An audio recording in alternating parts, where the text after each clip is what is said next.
Sharq Turkistonda elib berilayotgan siyosat sababli tanqidga uchrayotgan Xitoy hukumatı tarafidan 2017-yili tutqun qilinib lagerga qamalgan G'ulji shahri Qoradong mahallasida o'ltirishliq 72 yoshli Shamishqamar Abdulaziz iz deraksiz g'oyib bo'lgan.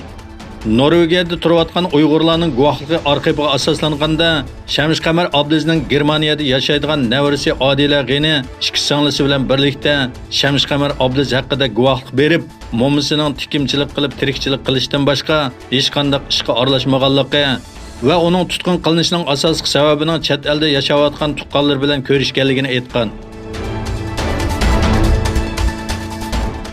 Hong Kongdagi namoyish jinoyatchilarning Xitoyga qaytarilishi qonun loyihasining amaldan qoldirilishiga qaramay davom qilmoqda. Xitoyning alayda ma'mur rayoni bo'lgan Hong Kongning hukumat boshlig'i Carrie Lamning qonun loyihasini amaldan qoldirishni yetarsiz deb qarawatgan namoyishchilar hamma takliflarining o'rinlashini talab qilmoqda. Hong Kong hukumati aerodromga aparadigan yo'llardagi tadbir choralarini kuchaytirish orqali namoyishchilarni to'sib olgan. Saqchilar aerodrom tarafga qarab mangan avtobuslardagi yo'lovchilarni tekshirib, yenidan maska tepilgan kishilarni nazarband qilgan.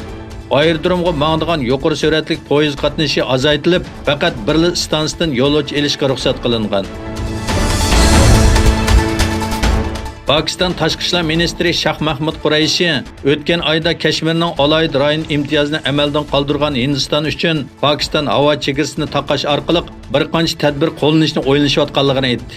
Axborot vositalarining ziyoratini qabul qilgan Qurayshi, Pakistan prezidenti Imron Xonning qaroriga binoan Islandiyaga qarab yo'lga chiqqan Hindiston prezidentining Pakistan havo chegarasidan uchib o'tish talabining rad qilinganligi bildirildi.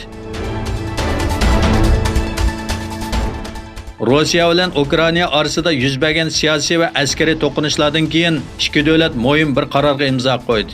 Tutqunlarni almashtirish uchun Moskva va Kiyevdan aeroplanlar yo'lga chiqdi. Kirish to'qinishi natijasida qo'lga tushgan 24 nafar ukrainalik dengizchi 11 asir Ukrainaga topshirildi.